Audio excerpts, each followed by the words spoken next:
setting up the meeting, so let's see what happens.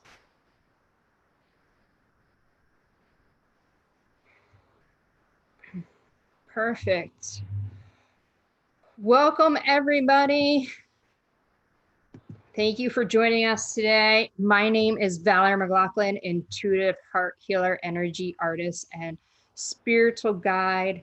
And I'm here with my dear friend Ursula, and we're going to talk about astrology today and what astrology is. But for those who may not know me, I'm an intuitive heart healer. I help people connect to their heart space so they can live a life full of love, happiness, and joy, following their purpose, connecting greater to spirits so they feel guided and supported through everything that they do. You can check me out at intuitivehearthealer.com and see all the offerings I have. But today I have my wonderful friend and my co-collaborator who we do intuitive heart and soul healings, natal chart readings, and healing at the same time.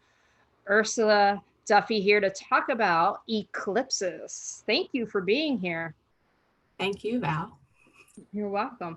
Why don't you tell everybody a little bit about yourself and what you do? My name is Ursula Duffy. I am a professional astrologer and also a certified aromatherapist. My business is Ursa Alchemy, and my website is ursaalchemy.com. And I offer a variety of astrology readings and astrological aromatherapy, lunation blends. So every new and full moon, every month, I make a astrological aromatherapy blend for based on the energy of the moon. And you can find everything on my website. Yeah. And I've smelled some of those lunation blends that you called them, and I'm not not big on aromatherapy, but they've always smelled so great. Thank you.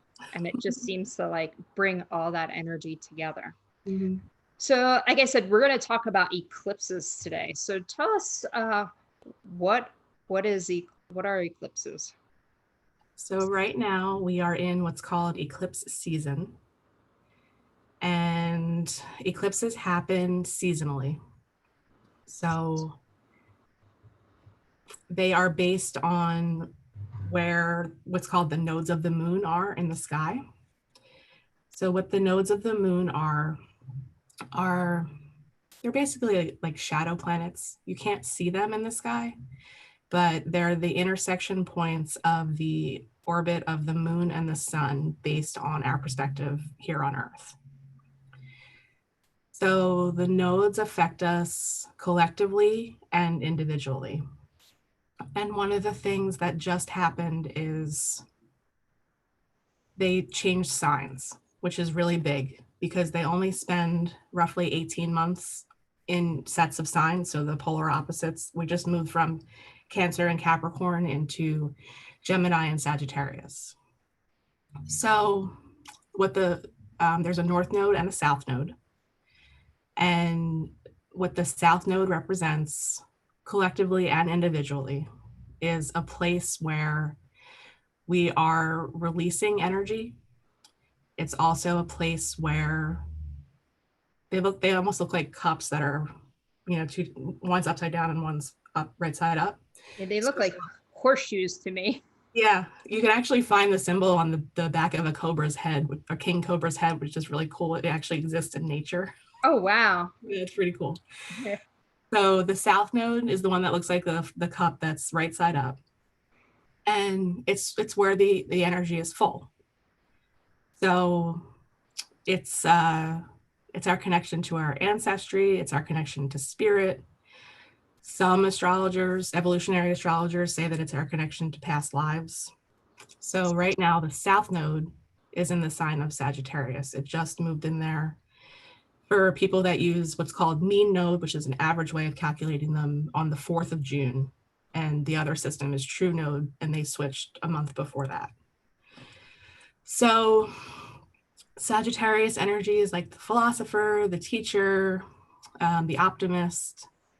But at this point, with the south node being there, it's kind of and you can see by what's going on in the world at the moment, a breakdown and a release of old beliefs and old philosophies, things that are no longer serving us. So we feel that collectively just because that's where things are in the sky at the moment. But we also feel that individually because the nodes go around our chart as well. The North Node is kind of a place of growth. You can look at it as a place of growth, like the cup that we're trying to fill. And right now, the North Node is in the sign of Gemini because that's opposite Sagittarius. They're always opposite each other. And Gemini is just all about being inquisitive, being curious, new ideas. So you can see how those two are dynamically working together at the moment, releasing old beliefs and calling in new beliefs. Yeah. Let's just take a moment and like back up for maybe somebody that's completely new to astrology and was like, well, how does the energy with the nodes affect us? So maybe we could give a little bit of background of what um,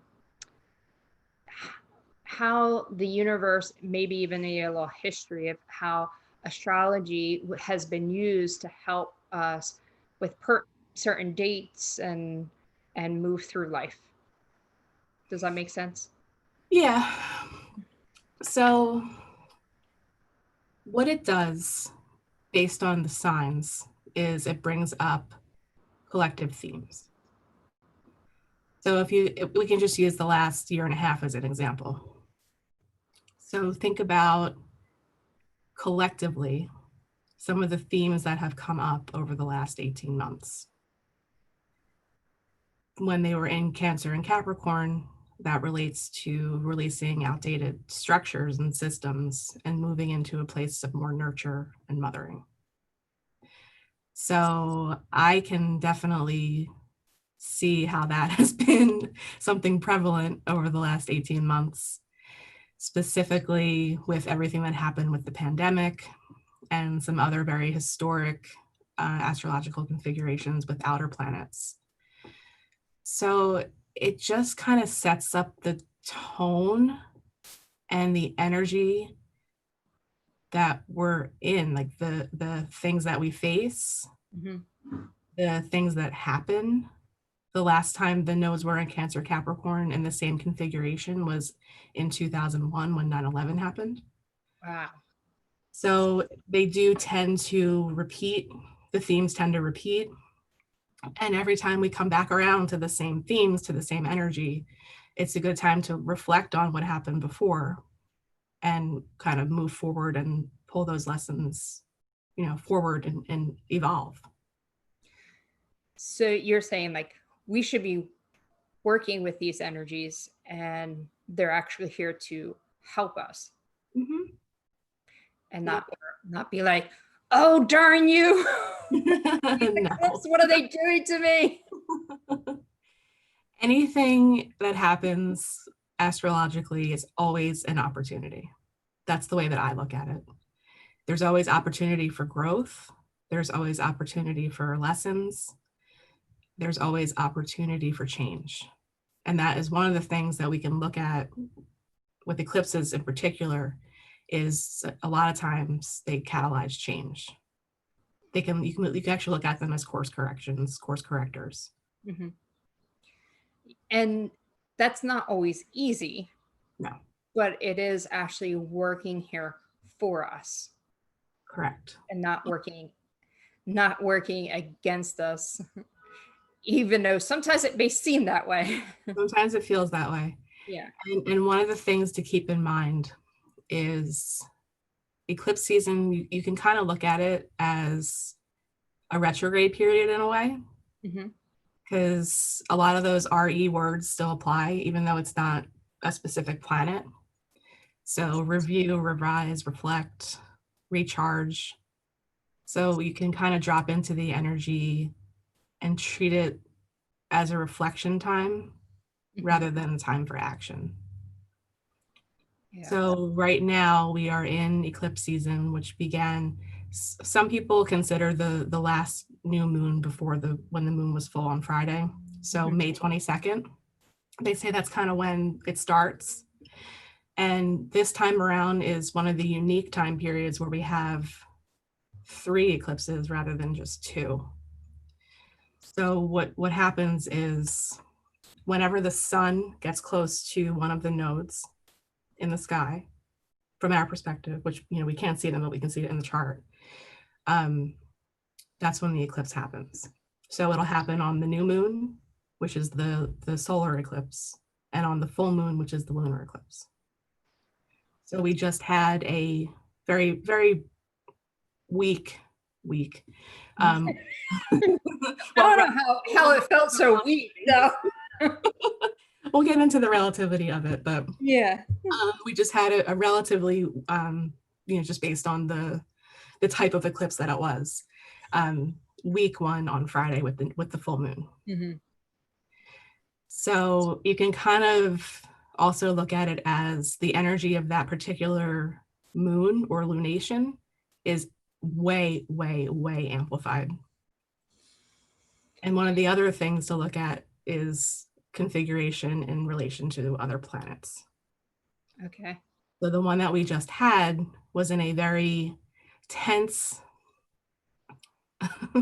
relationship with several planets that relate to action, confusion, and our relationships and connection.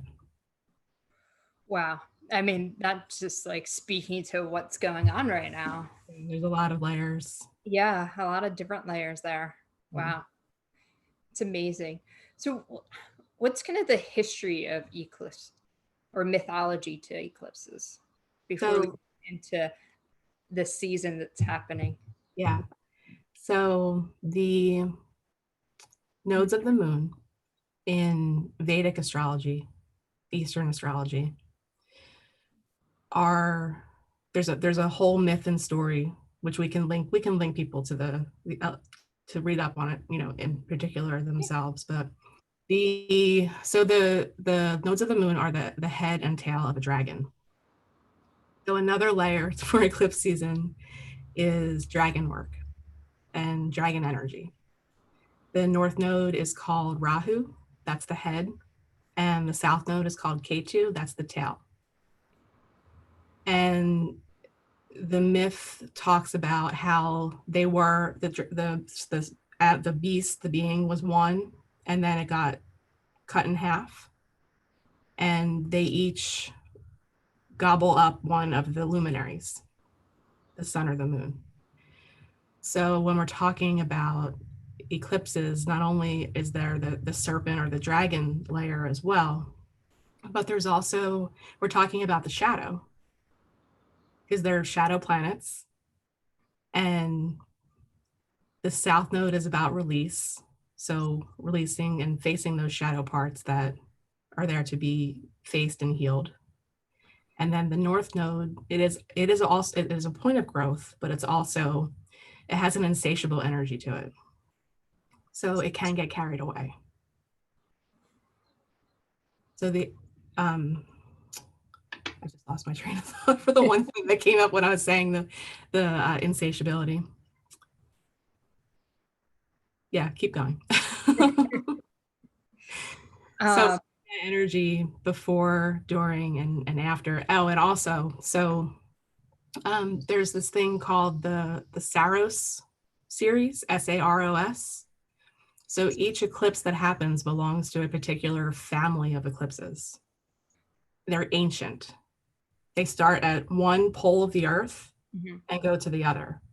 And if you look at the pattern of them, it almost looks like the serpent around the cosmic egg. Okay. So there's, that collective energy is placed in that as well. The vibe of the eclipse also relates to the Saros cycle and series and the energy of that. Some eclipses have energy that lasts longer after the event happens, and others, their time periods differ. Like we're still in the eclipse energy of the Great American Eclipse that happened in August of 2017. Wait, we're still in eclipse energy from August of 2017. The total that went pretty much across our country and divided it in half. We're still in that energy too. Wait, you just said across our country and divided in half. Yeah, the path of the shadow of the eclipse went from Oregon to South Carolina all the way across. Do you just realize how symbolic that is? Yeah, that's why I said it. Just want to make sure everybody heard that. It divided us in half. Yep. And I feel like right now in the U.S., there's a lot of division going on. Yes. And now, since we're still in that energy that was set up then, think of everything that has happened since then and where we are now with releasing of old beliefs and moving into something and creating something new ideas. Yeah, that's really powerful. Is it typical for eclipse to last that long, or is it just because of the type of eclipse that was? Both. The vibe of the Saros, you can look up the Saros series online and there's explanations. There's this one woman's work, Bernadette Brady. She actually, you can get a book of hers called The Eagle and the Lark. And there's also information on her website that describes the energy of each Saros series. You can also get that information on timeanddate.com. So not the Saros number specifically. So eclipses generally tend to have a bigger impact on the land and the people where they're visible. Okay. Like where the shadow actually travels on the face of the earth.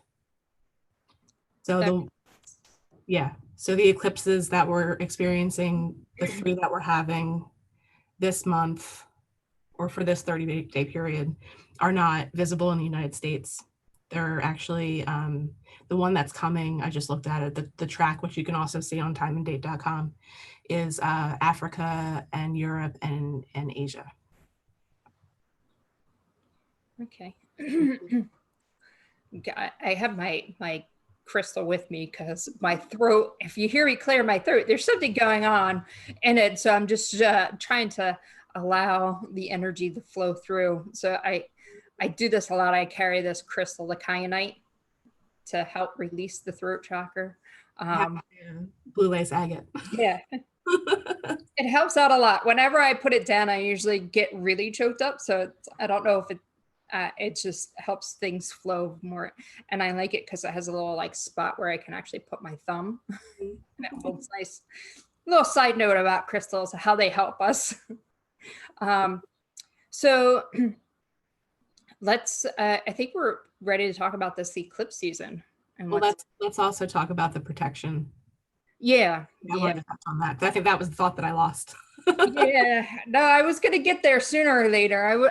It was in the back of my mind because that's been coming up a lot too, protection. So yeah, it's a general thing, just since we're talking about the history and generic stuff. Yeah.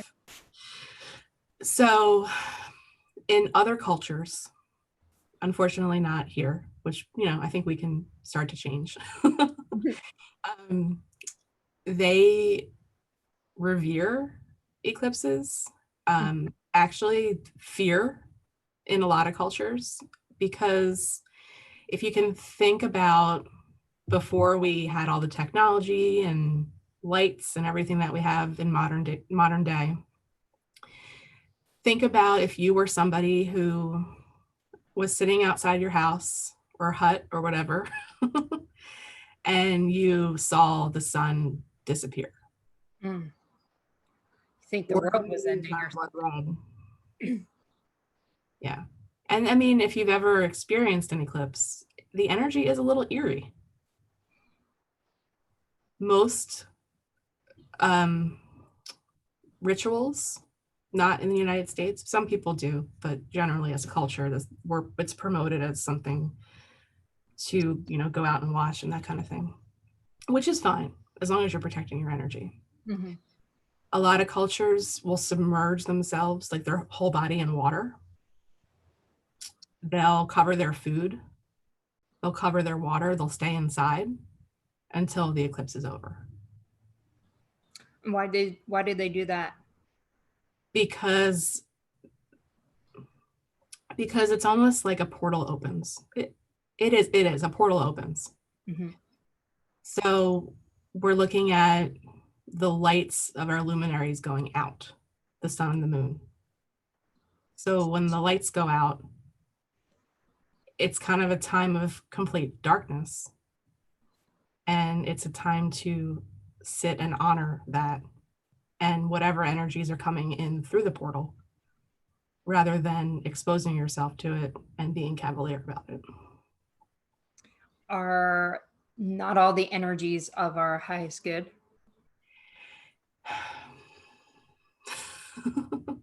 It's a Asking all portal. the it's a portal. Portal.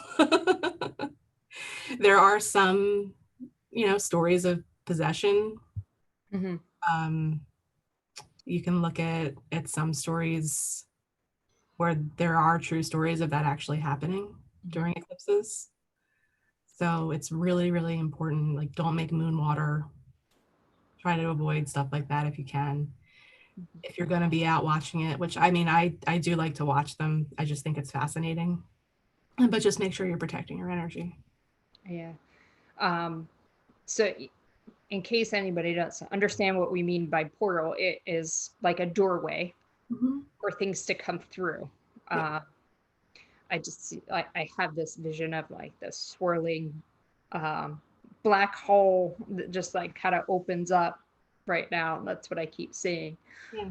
Um, and protecting your energy at this time is very, very important.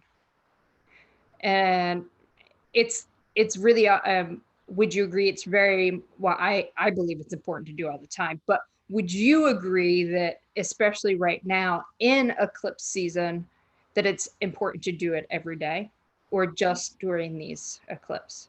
I agree with you as far as it's important to do it every day, Mm-hmm. regardless, Mm-hmm. but just be extra cognizant of it now. Yeah. So, and it's very simple for anybody. I have on my YouTube channel, there's a fire dragon protection that I do. I can put the link in there, but it's just very, very easy. I usually talk about like a four-step process where you clear, you recharge, you ground it all in, and then you surround yourself to keep out anything that's not going to serve you and that's not of the highest good. So protection is very intentional what your intentions are. That's the most pure that's the most important part, and that they're pure. They're like, you got to use the word pure. That's been coming up a lot. Pure love, pure divine love, pure Your heart. intentions. Huh? Your heart. Yeah, the word pure has been coming up a lot for me right now. So are we ready to talk about this season now? Yeah. Or we still have some backstory to talk about? I think that's a good coverage of everything. Yeah. So this season we have 3, which you have told me is a little unusual. Mm-hmm. Yeah, there's usually 2 just with the new moon and the full moon. Yeah. I But this just time, I just realized that we were talking about this, having a little chat beforehand, and you said that the first one was on June 5th, then the next one's on June 21st, and then the next one's on July 5th. And I said to you, oh, that number 5, that's a big number. I said it's kind of ironic that it's falling on there. And you were explaining to me about the 30-day cycle. I'm like, no, there's something with that number 5. And then I said, yeah, 21 breaks down to 3. I like to work with numbers and numerology.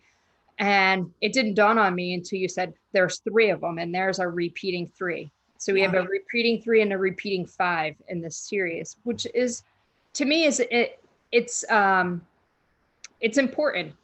And there might be even more important numbers and more to it than I'm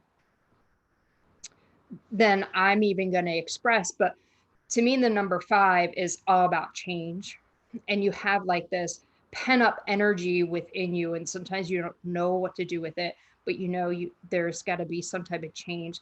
And it could be very, very independent number, a very independent, something that you do on your own, which, to me, a lot of stuff that you do inward reflects outward. So it helps the collective in that. But the number 3 is really interesting too, because it's a very creative number, and it's also one about communication. And we're in Gemini, which is also about communication. And it mm-hmm. just kind of like all syncs up.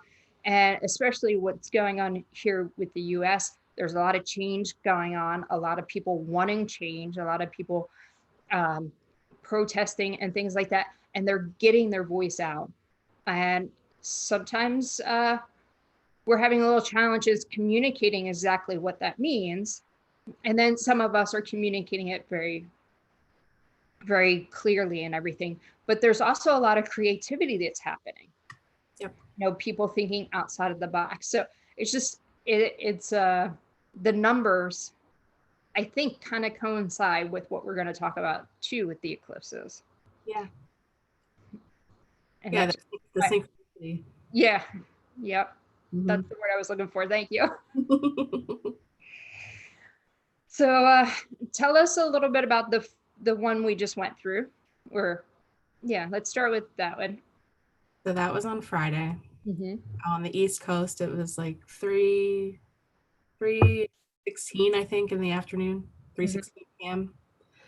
I did write about it. There's a blog post on my website about that. We so it was a full moon, so it was a lunar eclipse. And when we have a full moon, the sun and the moon are opposite each other. So there's that 180 degrees again. So the sun was in Gemini, the moon was in Sagittarius. Mm-hmm. So that Sagittarius Gemini energy was highlighted. And it was an eclipse because, like I said before, the nodes of the moon are in Gemini and Sagittarius now. Mm-hmm. Like they were within the right proximity for an eclipse to happen. The one that we just had Friday, the energy was actually just a blanket statement. The energy of all of the eclipses that we're going to have coming up is tension, unfortunately. I was looking at the charts of them and I was, you know, there's no fear in astrology. Like we were saying before, there's always a lesson, there's always something to learn, there's always something to work on. But the tension is obvious just in the setup as far as where the planets are and everything and which planets are involved. So just know moving into this even further that it is going to be tense. The energy is going to be difficult. And for the last one that just happened on Friday, there is still the energy of confusion and illusion was present. So I kind of I go back to what I was saying when we had the Gemini new moon. When you receive information or when you're processing something, it's really good to listen to your body and listen to your heart and your intuition. And however those three things are reacting, that's the truth. Gemini and Sagittarius is also very much about truth with a capital T. So, Yeah. yeah. It's really important to take that time uh, to reflect and discern what's going on Mm-hmm. within you, and being in that heart space, coming from here, not here, because this adds more confusion to it. So I like how you said, like, settle down into your heart space. Yeah. This eclipse season kind of sounds like the Tower card in the tarot deck. And have you seen the video of the thunderstorms that just happened with the lightning hitting the Washington Monument? Yeah, I actually follow this guy on Instagram, and he pulls cards, and he actually pulled the tower card on that day that it happened. And he had a really interesting thing about that, how lightning comes to destroy our egos, is what he said. Yeah, And like, that lightning is the act of God mm-hmm. that comes down to release us from our egos. Yeah. Love that. Yeah. I thought that was pretty cool. It said when you said that, and I like to follow him because he uses the same deck I do. Yeah. and you don't get a lot of people that actually pull from that deck. So he pulls a card each day, and his views on it are pretty interesting. But Mhm. this all sounds like that. You know, you have that tension that has been building, and with the Tower card, it just has to crumble down, has to burn down to the ground so that you can rebuild, and you rebuild from a different place, from all those lessons that you have learned, from all that knowledge and that wisdom. And part of it is also releasing that ego. So Mhm. you're actually coming more in your heart space. And that's what this sounds like to me, what we're happening here with these eclipses. Exactly. Mm-hmm. Mhm. So then the next one is on the 21st, Mhm. which, Which is the solstice, yes. which is on its own generally extremely powerful. So, according to all astrologers at this point, the nodes are in Sagittarius and Gemini.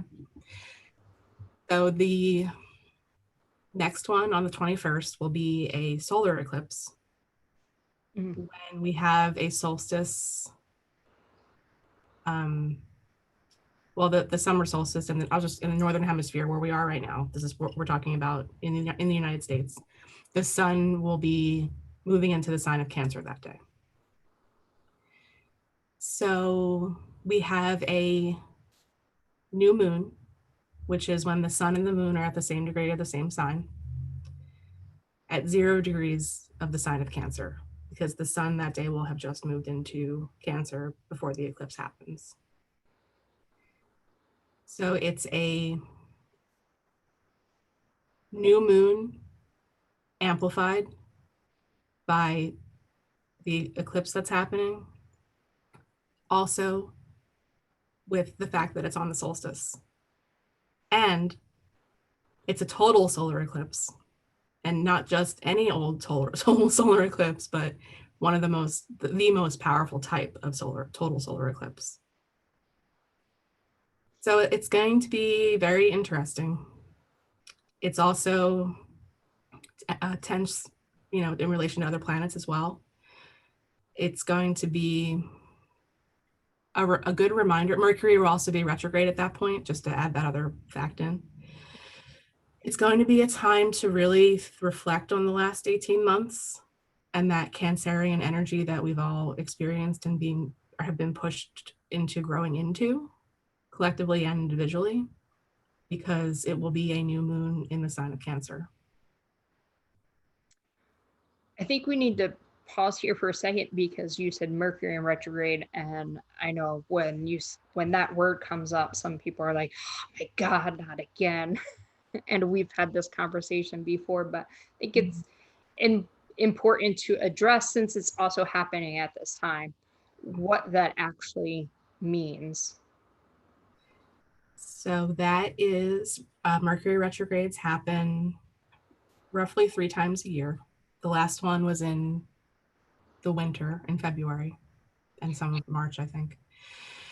That's actually when we met. Yeah. For one of the meetings. Yeah, when I did my Magical Universe event. Yeah, that's what sparked our whole collaboration and with the intuitive heart and soul. So good things come out of Mercury and retrograde, people. And that's what I was just gonna say. Like any new ideas. So it's a great time, like I was saying before, for reflection, revision, reevaluation, all the RE words, and being open to new ideas. Because when the planet Mercury is in retrograde, it's closest to Earth. So it's a really good time to work with the energy of the planet and to not get frustrated when things happen, like technological snafus, travel, which probably won't be that big of a deal right now, but a lot of times travel plans can get interrupted. Things just go haywire. The planet is just really strong at that point in time. It only lasts for 3 weeks. So look at it as an opportunity to sink in again, really this time especially sink in and pay attention, listen carefully, intently, and we'll have the Cancer energy as well. So Mercury relates to our perception. Mhm. So it'll be in the sign of Cancer, which is all about nurturing energy and taking care of each other and ourselves. So it's a great time to really drop into that heart space, really focus on nurture. I mean, a lot of the Cancerian lessons that we've been pushed into collectively have come as a result of the pandemic. I mean, think about all the people that have been taking care of each other and first responders and feeding them. Feeding and comfort are a big part of the Cancerian energy. So with the tension, it's a good time for care.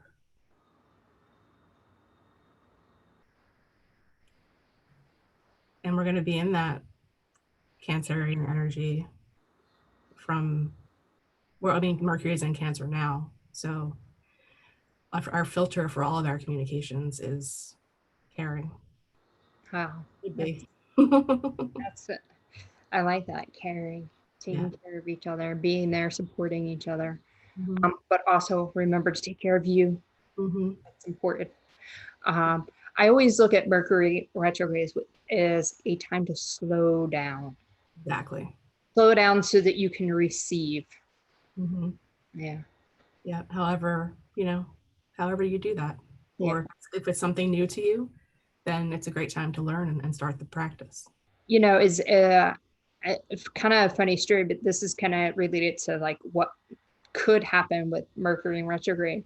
I I went to watch TV last night and I went to put it on and the show would start playing, but there was no sound. So I was actually going to watch Wonder Woman. That's what I wanted to watch. Oh, Uh, nice. because Diana's energies just come up, and I was like, oh, I'll just take it easy tonight and watch Wonder Woman. And I put it on. It plays. It's no sound, and I'm like, okay. So I try it again. I like go back out, come back in. It's playing no sound. So I go and I do another one. It's playing no sound. And I was like, okay, I get the message. I have other things that I need to do, and I shouldn't be watching TV right now. So I go and I grab my laptop because there's some stuff that I'm, needed to work on. And I had it plugged in while I was gone, but it didn't charge all the way. Exactly. And I'm like, okay, guys, I'm seeing a theme here. I get it. Okay, so just why don't you just direct me on what you want me to do tonight? Mm-hmm. Because obviously what I think that I want to do tonight is something different than what you want me to do tonight. And so instead of getting frustrated, mad about it, I was just having that conversation with my guides. I'm like, and they did. I end up having a conversation with somebody that was really important to me to have, and I did get some things done that I could do on my phone while I was doing it, but I was able to be more present with the conversation than if the TV or something was on. And that to me is kind of symbolic of what Mercury retrograde kind of happens. So You covered all the things.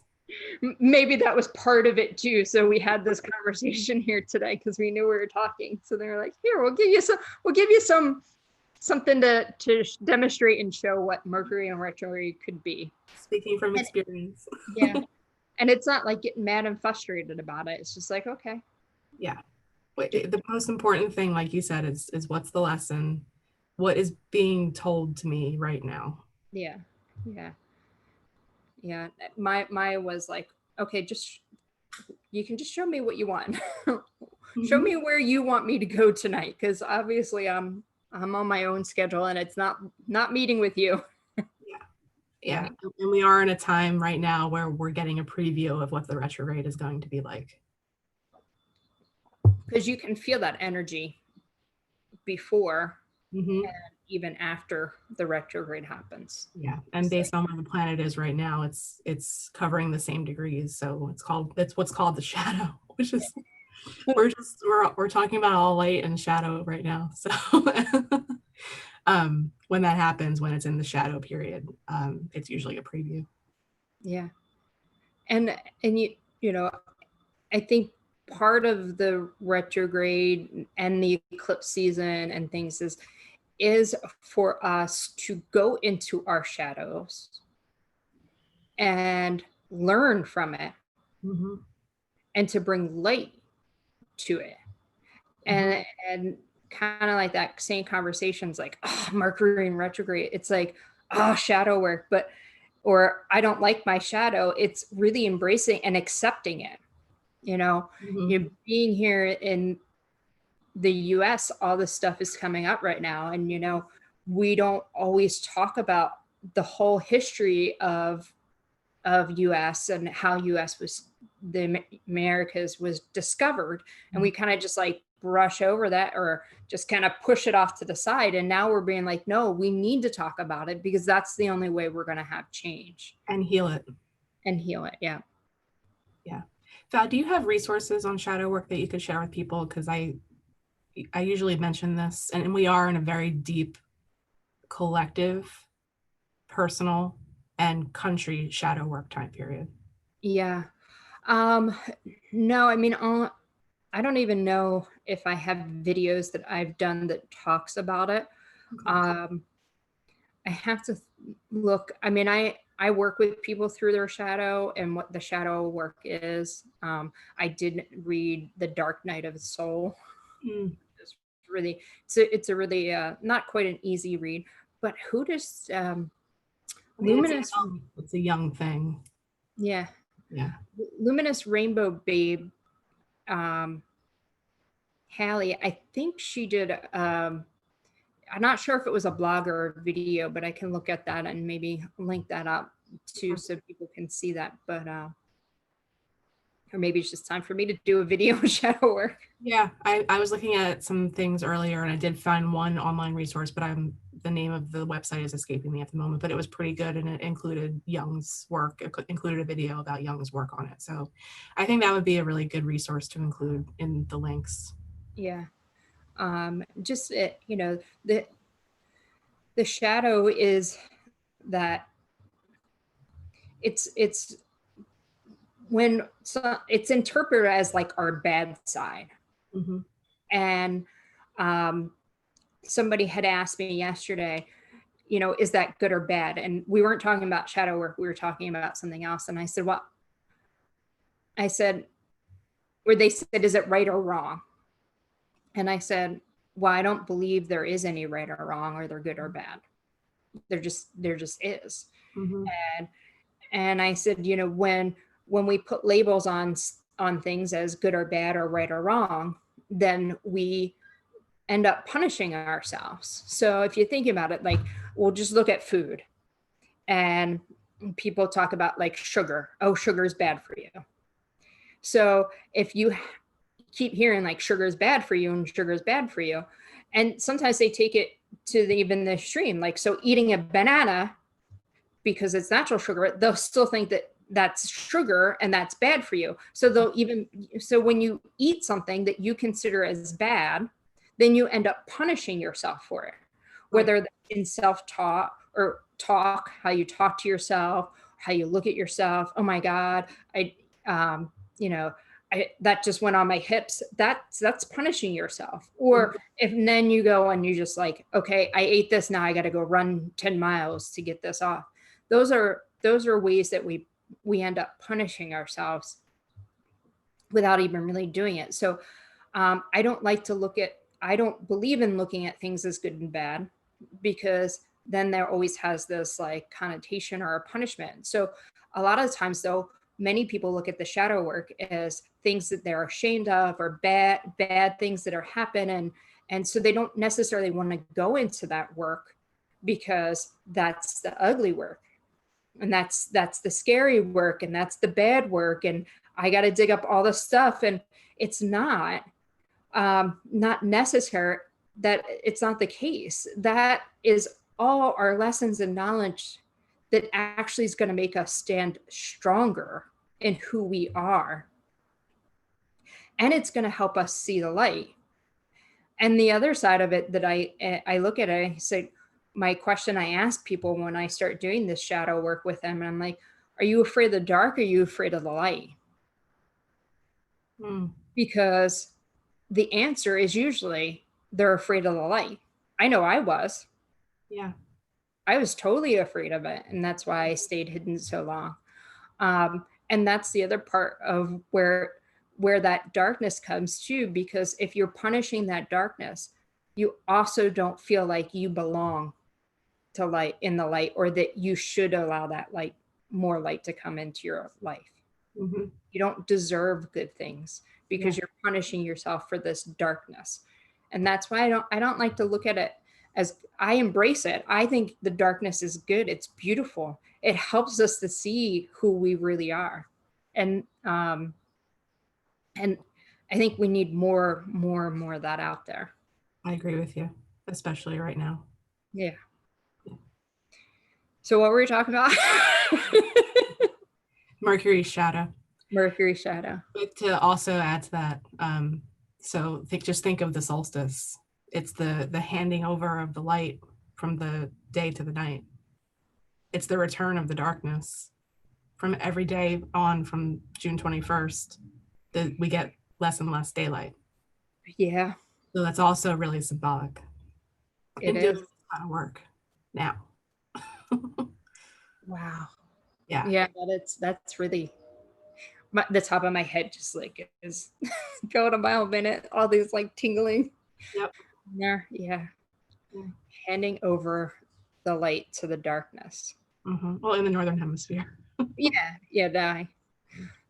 We already established that's where we were talking. Yeah. It's just easier. Yeah. So in the southern it would be the opposite. Mm-hmm. Handing the darkness back to the light. Mm-hmm. Yeah. Yeah. So what else about this eclipse coming in the 21st? Did we cover everything on the 21st? Yeah, there's just one other thing I could add is just the fact that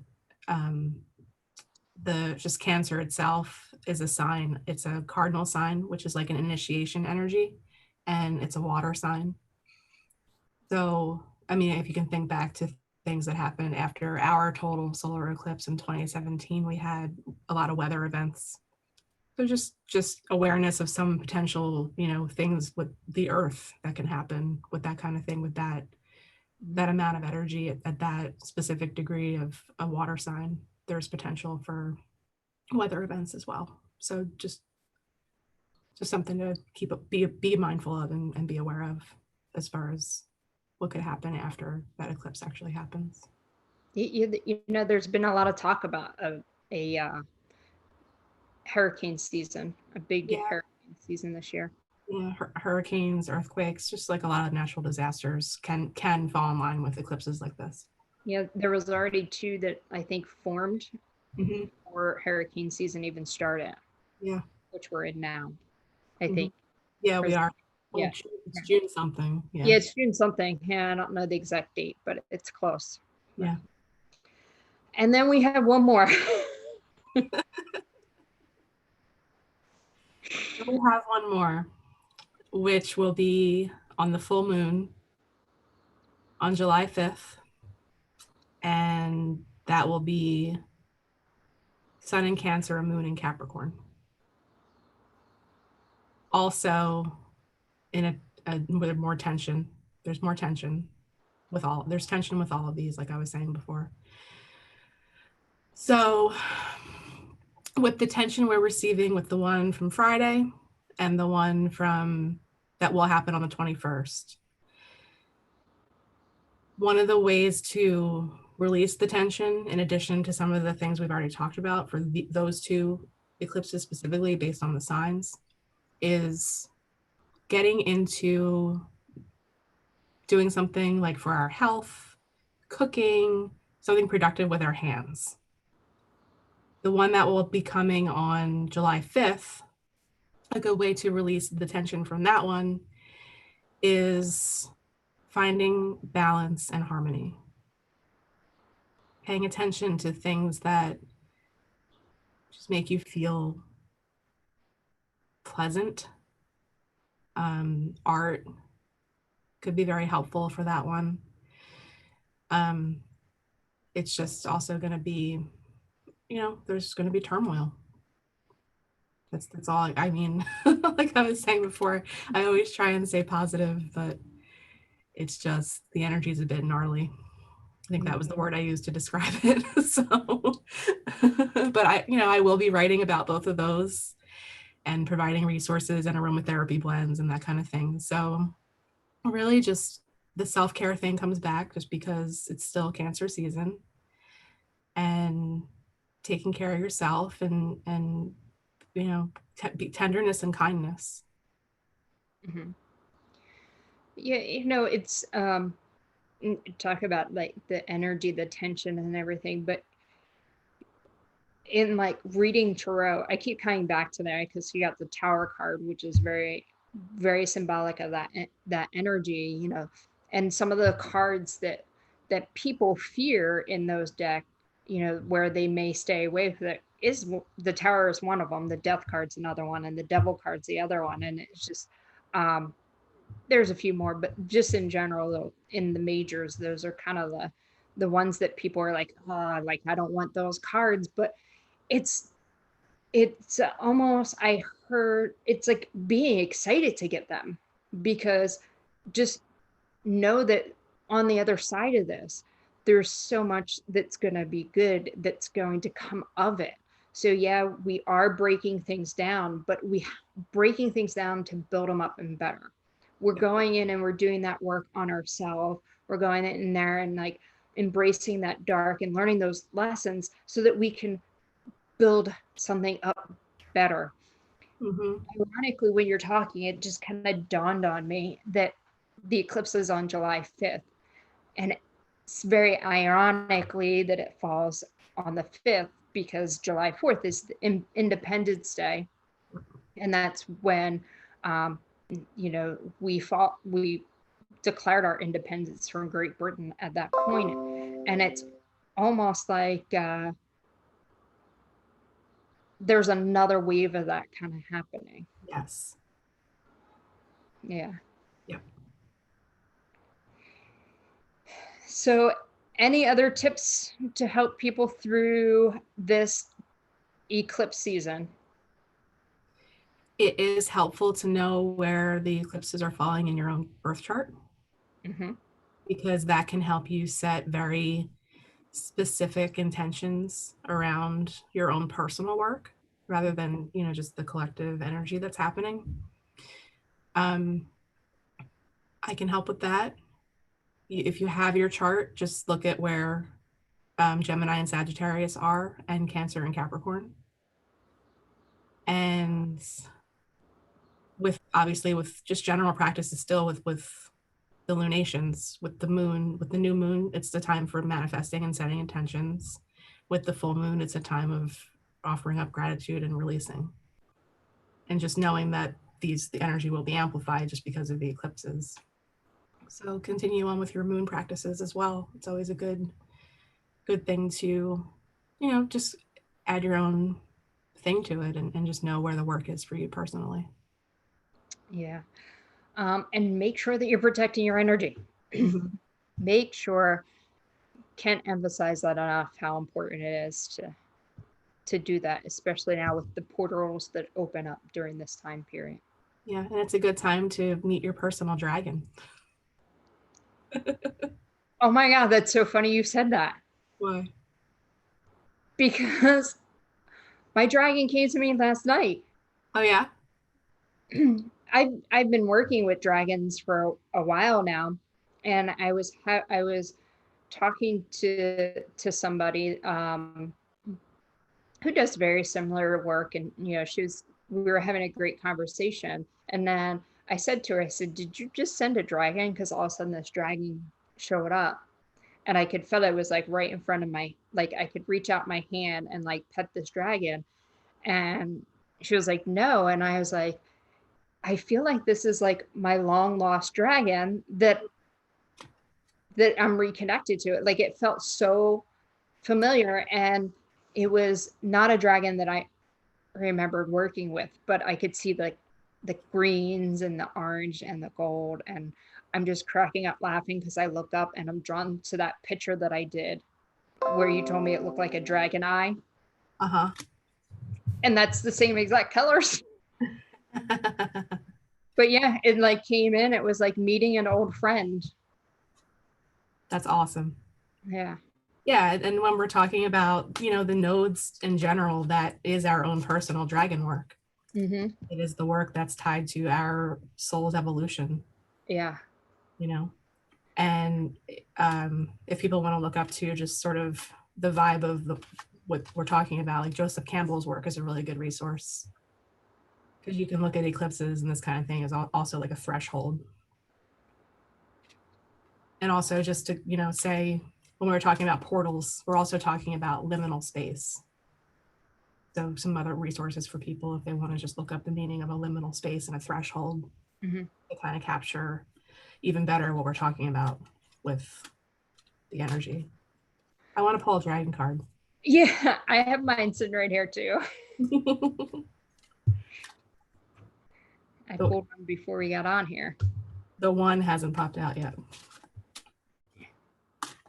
So anybody that wants to work with Ursula or learn more about their own universal blueprint, we will put her website in the show notes for you to reach out. We also do a healing together called Intuitive Heart and Soul Healing, where we go through the natal chart.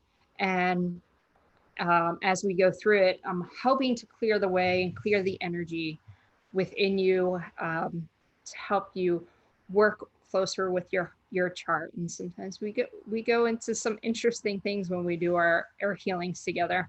Yeah. They're always different. They're never the same. And it's also helping you where you're at that moment to clear the path for you to actually work more with the energy that's coming through for you in your chart. Yeah. So you're laughing. So I'm curious to see what dragon you pulled out. So remember when I was saying that the one on the 21st is in Cancer and it's water, Mhm. and the opposite sign is Capricorn, and we just moved from that energy. Mm-hmm. So I pulled the Earth and Water dragon. Ooh. Cancer is water and Capricorn is earth. And it says, creates the foundation for new growth. A fresh start is coming with new opportunities. Nurture your ideas and harvest the abundance. Yeah. And it's, look at it almost looks like it's an eclipse. Yeah. I love that. I love that card. Yeah, me too. It's just it's so beautiful. They're just such beautiful energy. Yeah. Very, and the dragons come through, like you can feel them instantly come through. Yeah. Yeah, mine that I pulled for the guidance, I think I did. I shuffled them, so I don't have it right here because I was playing with them, but it's the one that's been coming through, the pink rose dragon, about connecting to a higher love, the cosmic heart. The rose pink dragon. Yeah, it's beautiful. And really opening up to that higher love. And one of the messages that have been coming through a lot with things that I've been doing is that the energy is coming to break through the barriers, to break those barriers open, so that more love and light can come in. Yeah, that's perfect. Yeah. Yeah. So, any final thoughts before we say goodbye? Thank you. You're welcome. Thank you guys all for joining us today. Or those that are watching the replay, if you have any comments, please feel free to leave them and we will definitely get back to you all. We'll leave all our information in the show notes for you to connect with us and join us and see where we can help you connect more to your universe and clear your pathway. So have a great day. Happy eclipse season. And we'll see you. Season.